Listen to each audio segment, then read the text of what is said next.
कि राहुल गांधी इस वक्त अपोजिशन का चेहरा थे पार्लियामेंट के अंदर।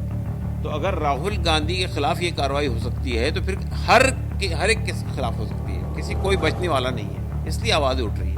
आजम खां के खिलाफ आवाज़ उठाई नहीं उन्होंने जितनी आवाज़ उठानी चाहिए थी। खुद अखिलेश यादव ने और समाजवादी पार्टी ने भी जिस तरह से आजम खां को डिफेंड करना चाहिए था नहीं किया, इसलिए कि आजम खां एक मुसलमान है।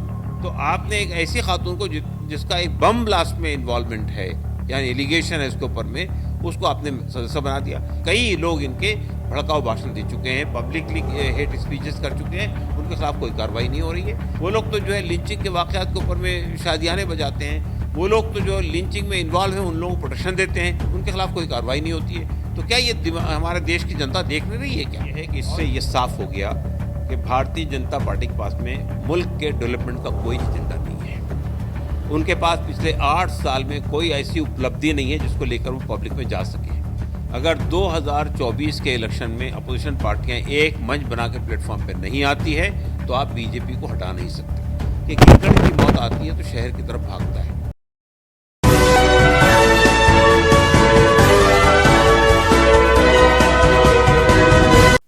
राहुल गांधी के 4 साल पुराने बयान को लेकर के 2 साल की सजा और 2 साल की सजा के तुरंत बाद उनकी संसद सदस्यता को रद्द करना कई सारे सवाल खड़े करता है। जहां सवाल ये खड़े होते हैं कि आखिरकार पार्लियामेंट में 543 सांसदों में से 233 सांसदों के ऊपर आपराधिक मुकदमे दर्ज हैं, पर 2 नाम नजर आए तो एक नाम आजम खान और अगर सदस्यता गई तो राहुल गांधी की। इसी पर हमसे बात करने के लिए वेलफेयर पार्टी ऑफ इंडिया के सदर डॉक्टर कासिम रसूल इलियास साहब मौजूद हैं। सर, जिस तरीके से 2 साल की सजा और फिर 24 घंटे से कम के समय में संसद सदस्यता रद्द कर देना लोकतंत्र पर कितना बड़ा हमला मानते हैं? देखिए, इस वक्त तो लोकतंत्र पे मसलसल हमले हो रहे हैं, यही एक हमला नहीं है। आप जितने भी ईडी के और सीबीआई के रेड्स हैं सिर्फ अपोजिशन पार्टी में पड़ रही है। तो ये साफ ऐसा लगता है कि बीजेपी से जो लोग हैं वो सब दूध के धुले हुए हैं, उन पर कोई करप्शन का इल्ज़ाम नहीं है। तो ये जो राहुल गांधी की सदस्यता को ख़त्म किया गया है, ये अपने आप में एक बहुत बड़ा सवाल खड़ा करता है कि जब कोर्ट ने 30 दिन तक के, यानी 1 महीने तक के अपने फैसले पर कोई एक्शन के लिए रोक लगा रखी थी और ये कहा था कि राहुल गांधी अगर जाना चाहें तो अदालत में किसी अपर कोर्ट में उसको चैलेंज कर सकते हैं। तो इसके बाद इतनी बहुत उजलत में, बहुत तेज़ी के साथ में इस फैसला करने की ज़रूरत क्या थी? मेरा मानना ये कि इस बात का अंदेशा कि अगर राहुल गांधी किसी अपर कोर्ट से रुजू करते हैं, हाई कोर्ट से रुजू करते हैं, तो वो कोर्ट का जो फैसला है उस पर स्टे लग जाएगा और फिर सदस्यता का इशू जो है वो ख़त्म हो जाएगा। तो उन्होंने बहुत आनन फानन में जाकर जो है उनकी सदस्यता ख़त्म की। हमारे नज़दीक ये हाईली कंडेमेबल है, अनडेमोक्रेटिक है और जो है अपोजिशन की आवाज़ को बंद करने की कोशिश है। लेकिन मैं समझता हूँ कि अगर उर्दू का एक मुहावरा अगर इस मौके पर मैं कहूँ तो ज़्यादा कोई मुनासिब होगा कि कीकड़ की मौत आती है तो शहर की तरफ भागता है। हुकूमत इस वक्त जितने भी इस तरह के अनडेमोक्रेटिक इक़दाम कर रही है, बिल आखिर इससे 2 चीज़ें सामने आ रही है। एक तो ये कि अपोजिशन पार्टियों के अंदर यूनिफिकेशन हो रहा है, इत्तेहाद हो रहा है, वो एक प्लेटफॉर्म पे आ सकती हैं। और दूसरी बात ये कि खुद आवाम को महसूस हो रहा है कि ये हुकूमत बाय हुक एंड क्रुक हुकूमत चलाना चाहती है। अगर राहुल गांधी से इतना डर है, इतना खौफ है कि राहुल गांधी अगर अडानी के इशू पर पार्लियामेंट के अंदर एक इशू खड़ा कर सकते हैं और हुकूमत घेर सकते हैं और हुकूमत को जवाब नहीं सुझाई दे रहा है, तो उस आवाज़ को ही बंद कर दो, इस आवाज़ को ही चलने न दो। तो क्या ये आवाज़ ख़त्म हो जाएगी? कि पार्लियामेंट में नहीं चलेगी, बाहर चलेगी? तो मैं समझता हूँ कि ये जो फैसला है ये हाईली कंडेमेबल है और बहुत ही अनडेमोक्रेटिक है। इस तरह का कोई भी फैसला किसी भी डेमोक्रेसी के अंदर नहीं होना चाहिए कि आप अपोजिशन की आवाज़ को बंद कर दें, पार्लियामेंट बंद कर देंगे, बाहर आवाज़ आएगी। तो ये जो सूरत हाल है ये ख़राब है और ये गलत है और ये इस तरह के जो फैसले हैं ये ज़ाहिर है किसी को भी एक्सेप्टेबल नहीं है, ना अपोजिशन को एक्सेप्टेबल है, ना आवाम को एक्सेप्टेबल है। क्योंकि सर, राहुल गांधी की संसद सदस्यता जाने के बाद जो दूसरी चीजें सामने आ रही हैं कि विपक्षी पार्टियां कहीं ना कहीं अब एकजुट दिखाई दे रही हैं, पर ऐसे में अखिलेश यादव का बयान सामने आ जाता है कि अब कांग्रेस को जो है क्षेत्रीय पार्टियों को आगे कर देना चाहिए। आप किस तरीके से देख रहे हैं जो अभी भी छीटाकशी का दौर जो है राजनीतिक पार्टियों में जारी है? देखिए, मैं एक बात बहुत साफ तौर पे अपोजिशन पार्टी से कहना चाहता हूँ। अगर 2024 के इलेक्शन में अपोजिशन पार्टियां एक मंच बना के प्लेटफॉर्म पे नहीं आती है तो आप बीजेपी को हटा नहीं सकते। और बीजेपी अगर दोबारा 2024 के इलेक्शन में जीत कर आती है तो अपोजिशन पार्टियों की खैरियत नहीं रहेगी, वो कोई पार्टी बचेगी नहीं, सब पार्टी के साथ ये हुआ जो इस वक्त कांग्रेस के साथ में हो रहा है। और कोई भी ये बात भी अपोजिशन पार्टी को समझ लेनी चाहिए कि कोई भी नेशनल अलायंस बगैर किसी नेशनल पार्टी के ड्यूरेबल होता ही नहीं है। इससे हमारा पूरा तजुर्बा पुराना बता रहा है कि अगर रीजनल पार्टियों का प्लेटफॉर्म बनेगा तो वो ख़त्म हो जाएगा। वो प्लेटफॉर्म चाहे वो मेजॉरिटी में आ भी जाए तब भी वो हुकूमत नहीं चला पाएगा। हमारा साबिक़ा तजुर्बा ही बताता है जब तक कोई सिंगल लार्जेस्ट पार्टी किसी भी इत्तेहाद का पार्ट नहीं बनती वो इत्तेहाद ड्यूरेबल नहीं होता है, नहीं चल सकता है। तो कांग्रेस पार्टी ही अब एक मात्र पार्टी है अपोजिशन के अंदर जिसकी ऑल ओवर इंडिया पहचान है, ऑल ओवर इंडिया उसकी लोग मौजूद हैं। तो ये अखिलेश यादव जी को ये सोच समझ के बयानात देने चाहिए और सोच समझ के फैसले करने चाहिए। अगर वो ये समझते हैं कि माइनस बीजेपी और माइनस कांग्रेस इत्तेहाद होगा और वो कामयाब होगा तो उनकी खामख्याली है। क्योंकि सर इसी के साथ साथ एक सवाल ये भी लगातार खड़े हो रहे हैं कि जिस तरीके से कांग्रेस लगातार अगर कहीं दिखाई दे रही है ज़मीनी स्तर पर भी पार्लियामेंट में भी बोलने की कोशिश कर दी जाती है तो एक एक डेढ़ दो दो मिनट तक जो है पार्लियामेंट को म्यूट कर दिया जाता है, जो कि कई बार स्पीकर के ऊपर भी ये सवाल खड़े हो रहे हैं। क्या लगता है आपको कि अगर राहुल गांधी की संसद सदस्यता रद्द कर दी जाएगी, कांग्रेस को म्यूट कर दिया जाएगा, सड़कों पर लोग उतरेंगे, उन्हें डिटेन कर दिया जाएगा, हाउस अरेस्ट कर दिया जाएगा, तो क्या मुद्दे उठना बंद हो जाएंगे? देखिए, इससे एक बात बहुत स्पष्ट तौर पर सामने आ रही है कि हुकूमत बुरी तरह खौफजदा है।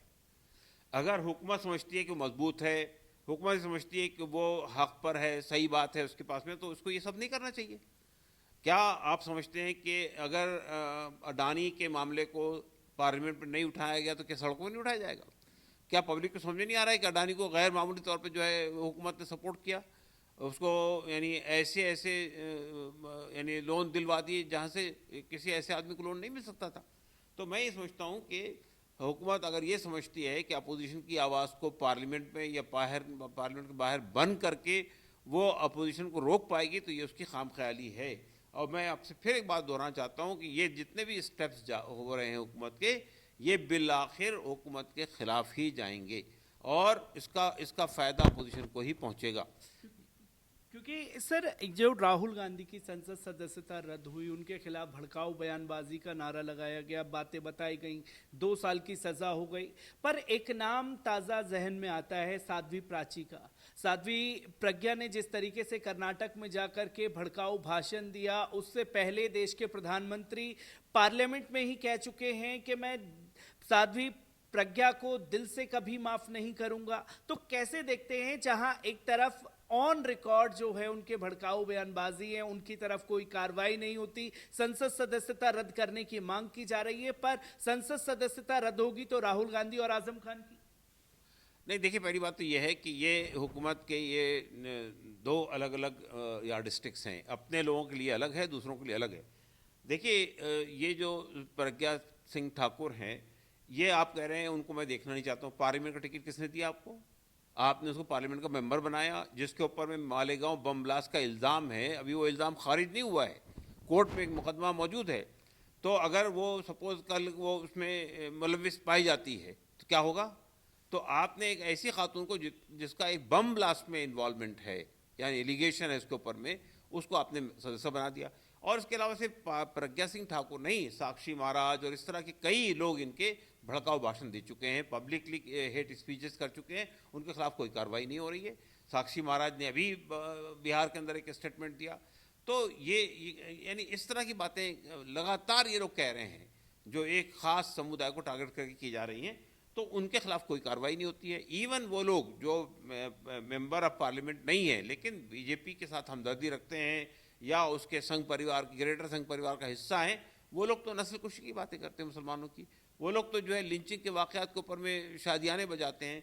वो लोग तो जो लिंचिंग में इन्वॉल्व हैं उन लोगों को प्रोटेक्शन देते हैं, उनके खिलाफ कोई कार्रवाई नहीं होती है। तो क्या ये हमारे देश की जनता देख नहीं रही है क्या? और ये समझते हैं कि सब देश की जनता सब भूल जाएंगी? ये सिर्फ भिकाऊ यानी लोगों को भीख दे दे के और 5 किलो चावल और 5 किलो अनाज दे देकर जो है ये समझते हैं कि भाई असल जो बुनियादी मुद्दे हैं उससे लोग भूल जाएंगे आपके इस तरह के चैरिटी को देखते हुए। तो मैं ये समझता हूँ कि हुकूमत को अक्ल के नाखून लेना चाहिए।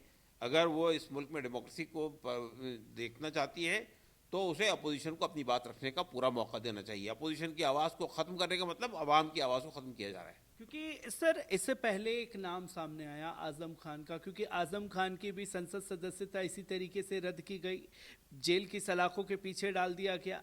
अगर उस समय पर यह आवाज़ बुलंद होती, क्योंकि आजम खान कहीं ना कहीं मुसलमान थे, इसलिए तमाम राजनीतिक पार्टियां बचती हुई नजर आ रही थी।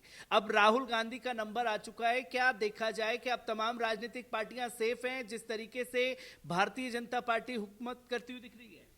देखिए ये बात कही जाती है कि अगर एक जगह आपने सरेंडर कर दिया, खामोश हो गए, तो उसके बाद अगला नंबर आपका लग सकता है। राहुल गांधी के बाद अब इन लोगों को ये लगने लगा है, अपोजिशन पार्टियों को, कि राहुल गांधी इस वक्त अपोजिशन का चेहरा थे पार्लियामेंट के अंदर।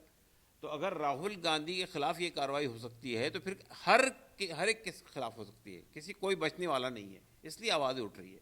आज़म खान के खिलाफ आवाज़ उठाई नहीं उन्होंने जितनी आवाज़ उठानी चाहिए थी। खुद अखिलेश यादव ने और समाजवादी पार्टी ने भी जिस तरह से आज़म खान को डिफेंड करना चाहिए था, नहीं किया, इसलिए कि आज़म खान एक मुसलमान है। तो ये जो अप्रोच है, ये अप्रोच गलत है। आज़म खान की सदस्यता भंग किया जाना भी गलत था और राहुल गांधी की पार्लियामेंट की रुकनीत को मुअत्तल यानी ख़त्म करना भी गलत है। हम समझते हैं कि दोनों के खिलाफ आवाज़ उठनी चाहिए थी, लेकिन ये दो तरह के पैमाने हमारे लोगों को नहीं अपनाने चाहिए। कोई भी हो, अगर गलत तरीके से उसकी सदस्यता ख़त्म की जा रही है तो उसके खिलाफ आवाज़ उठनी चाहिए। सर एक आखिरी सवाल आपसे लेना चाहेंगे। 2024 को लेकर के 3 अपनी आइडियोलॉजी सेट कर चुकी है भारतीय जनता पार्टी। अगर विपक्ष में कोई बोलेगा तो जो राहुल गांधी और आजम खान के साथ हुआ ऐसी आवाज दबा दी जाएगी।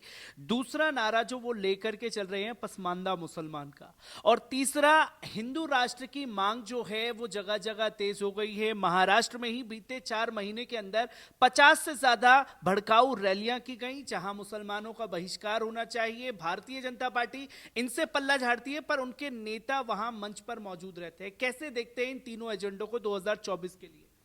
देखिए, पहली बात तो यह है कि इससे यह साफ हो गया कि भारतीय जनता पार्टी के पास में मुल्क के डेवलपमेंट का कोई एजेंडा नहीं है। उनके पास पिछले 8 साल में कोई ऐसी उपलब्धि नहीं है जिसको लेकर वो पब्लिक में जा सके।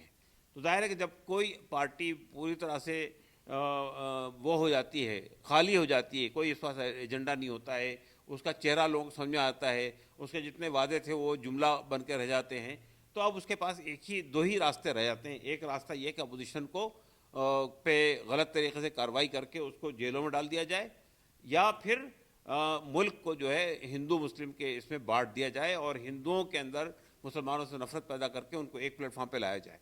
ये जो कुछ भी भारतीय जनता पार्टी कर रही है, ये जो कुछ भी हुकूमत कर रही है, ये इस देश के हित में नहीं है, इस देश के खिलाफ है। अगर ये देश उसी वक्त आगे बढ़ सकता है, परवान चढ़ सकता है, जब जितने देश के समुदाय हैं, जितने देश के अलग अलग विचारधाराएं हैं, जितने देश में अलग अलग मजहबी और कल्चरल एंटिटीज़ हैं, जब तक ये कॉन्स्टिट्यूशन है उस वक्त तक के यहाँ कोई मजहबी हुकूमत नहीं बन सकती।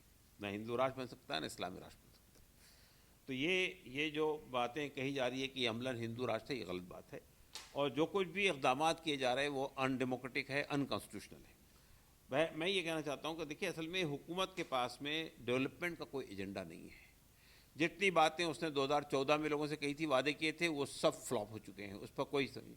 अब ये सिर्फ भीख मंगा बनाकर लोगों को ये समझ रही है कि हम 5-5 किलो अनाज देकर जो है वोट ले लेंगे, या हिंदू मुस्लिम में बांट कर लोगों के अंदर पोलराइजेशन करके हम वोट हासिल कर लेंगे। तो ये हुकूमत की खामख्याली है। ये देश हज़ारों साल से एक डाइवर्सिफाइड देश है। इसमें अलग अलग कल्चर के लोग हैं, अलग अलग धर्मों के लोग हैं, अलग अलग सभ्यताओं के लोग हैं, अलग अलग ज़बान बोलने वाले लोग हैं। अगर यहाँ की डाइवर्सिटी बाकी रहेगी तभी ये देश परवान चढ़ेगा, तभी देश के अंदर उन्नति होगी। जब लोग सब साथ मिलके भाईचारे के साथ रहेंगे तब देश को आगे बढ़ने का मौका मिलेगा। और अगर इसके खिलाफ होता है तो ये इसका फ़ायदा बीजेपी को चाहे पहुँच जाए वक्ती तौर पर, लेकिन देश का नुकसान हो जाएगा। डॉक्टर कासिम रसूल इलियास साहब हमारे साथ मौजूद थे, जिन्होंने साफ तौर पर कहा कि राहुल गांधी के साथ जो हुआ वो भी गलत है और जो आजम खान के साथ किया गया वो भी गलत है। इसकी आवाज़ यूं ही बुलंद होनी चाहिए थी, जो कि विपक्ष को दबा करके भारतीय जनता पार्टी सिर्फ और सिर्फ अपना एजेंडा लागू करना चाहती है।